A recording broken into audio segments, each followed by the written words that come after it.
ابو الحسن بقا اور شمس النہار۔ اگلی رات کو دینا زاد نے اپنی بہن سے کہا کہ کل آپ نے ابو الحسن ابن بقا کا قصہ بیان کرنے کا وعدہ کیا تھا، براہ کرم وہ سنائیے۔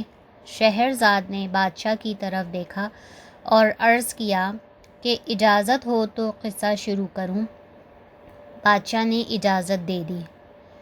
شہرزاد نے کہنا شروع کیا، خلیفہ ہارون الرشید کے عہد حکومت میں ابو الحسن ابن ظاہر ایک بہت بڑا عطریات کا تاجر تھا۔ بغداد میں اس کی نیکی، شرافت اور امارات کی شہرت تھی، محلات شاہی میں بھی بلایا جاتا تھا۔ خلیفہ کے یہاں عطر و تیل نیز دوسری خوشبوئیں اس کی دکان سے جاتی تھیں۔ شاہی رسوخ اور نیک نفسی کی وجہ سے ابو الحسن کا حلقہ احباب بھی کافی وسیع تھا۔ ابو الحسن ابن بقا شہزادہ ایران کے خاص دوستوں میں سے تھا اور کبھی کبھی دکان پر بھی آ کر بیٹھا کرتا تھا۔ ایک روز ابو الحسن ابن ظاہر اپنی دکان پر بیٹھا ہوا ابن بقا سے بغداد کے دربار شاہی کے دلچسپ واقعات بیان کر رہا تھا کہ ایک برقع پوش عورت 10 کنیزوں کے ساتھ آئی۔ اس کو دیکھ کر ابو الحسن بقا ادب سے کھڑا ہو گیا اور سلام کے بعد بیٹھنے کے لیے عرض کیا۔ خدا جانے اتفاقاً اس عورت کے چہرے سے نقاب گر گیا، گو اس نے فوراً منہ پھیر کر برقع درست کر لیا، لیکن اس کی ایک نظر میں ابو الحسن ابن بقا دل دے بیٹھا۔ وہ عورت اس قدر حسین تھی کہ یوں محسوس ہوتی تھی گویا اس کے نقاب سے چھن چھن کر حسن کی شعاعیں نکل رہی ہیں۔ محبت کے دیوتا کا نشانہ سیدھا پڑا تھا۔ ابن بقا نے یہ سوچا کہ یہ کوئی معزز خاتون معلوم ہوتی ہے، کہیں میری بےتابی محسوس نہ کرے اور میں یہاں بیٹھ کر اپنے قلب پر قابو نہ رکھ سکوں۔ وہاں سے اٹھا تو اس عورت نے ابو الحسن عطار معرفت کہلوایا کہ آپ کا اس وقت جانا آداب مجلس کے خلاف ہے، کیا میرا آنا ناگوار گزرا ہے؟ پھر اپنے ظاہر سے کہا کہ یہ کون ہے؟ اس نے جواب دیا کہ آپ ایران کے شہزادے ابو الحسن ابن بقا ہیں۔ وہ عورت کچھ دیر عطار سے آہستہ آہستہ گفتگو کرتی رہی، اس کے بعد ابن بقا پر ایک نگاہ غلط انداز ڈال کر چلی گئی۔ ابو الحسن نے ابن بقا کو بتایا کہ یہ خلیفہ ہارون کی منظور نظر کنیز شمس النہار تھی۔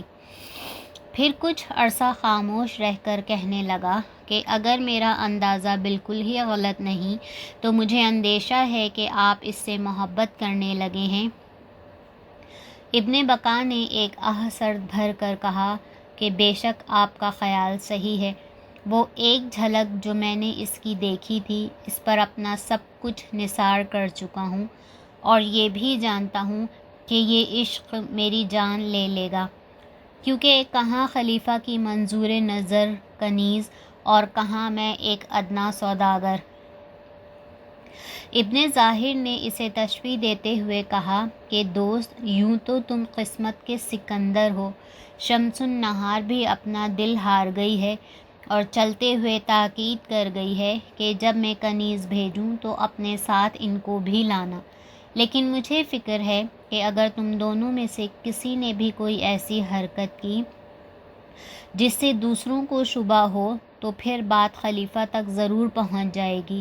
یہ گفتگو ابھی جاری تھی کہ ایک لونڈی نے آ کر عطار سے کہا کہ تم کو سامان لے کر شمس النہار نے بلایا ہے۔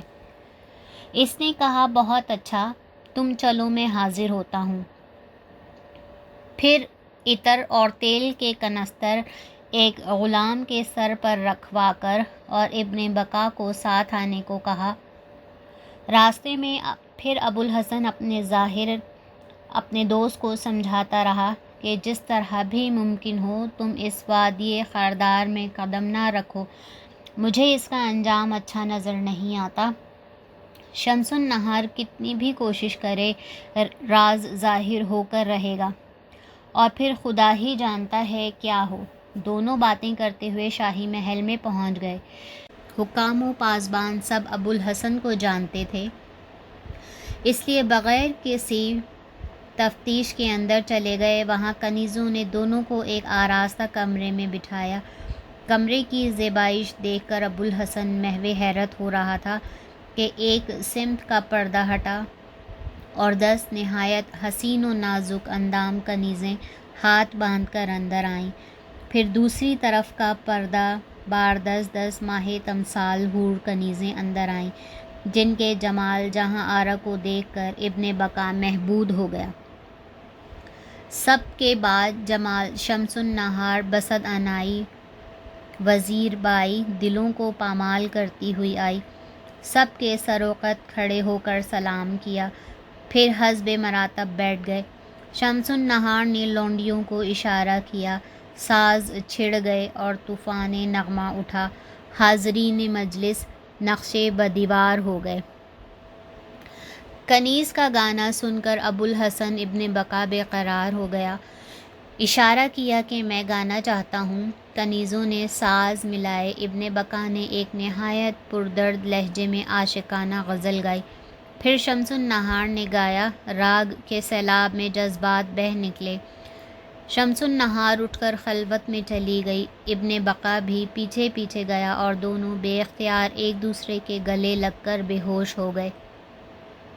ابوالحسن نے اٹھ کر لخلخہ سنگھایا، آہستہ آہستہ زدگان عشق کے ہوش و حواس درست ہوئے۔ ابھی دل کی باتیں زبان تک بھی نہ آنے پائی تھیں کہ ایک کنیز نے اطلاع دی کہ خواجہ سرا مسرور آیا ہے اور بازیابی چاہتا ہے۔ ابن ظاہر گھبرایا، لیکن شمس النہار نے کہا کہ کوئی پریشان ہونے کی ضرورت نہیں، پھر خادمہ سے کہا کہ مسرور کو باتوں میں لگاؤ، میں آ رہی ہوں۔ کنیز چلی گئی۔ شمس النہار نے دوسری کنیزوں کو جلد ہدایات دیں کہ دونوں کو یہاں سے کسی طرح نکالیں، اور خود باہر آ کر مسند پر بیٹھ گئی۔ اشارہ پا کر مسرور اندر آیا اور ادب سے سر جھکا کر عرض کیا کہ امیر المومنین تشریف فرما ہونا چاہتے ہیں۔ شمس النہار نے کہا کہ خلیفہ کی خدمت میں میرا آداب پیش کر کے عرض کرنا کہ کنیز سرفرازی کی منتظر ہے۔ مسرور چلا گیا تو خود اٹھ کر ابوالحسن ابن بقا کے پاس آئی، پھر گلے مل کر کہنے لگی کہ تم مطمئن رہو، شمس النہار کا دل ہر وقت تمہارے پاس رہے گا۔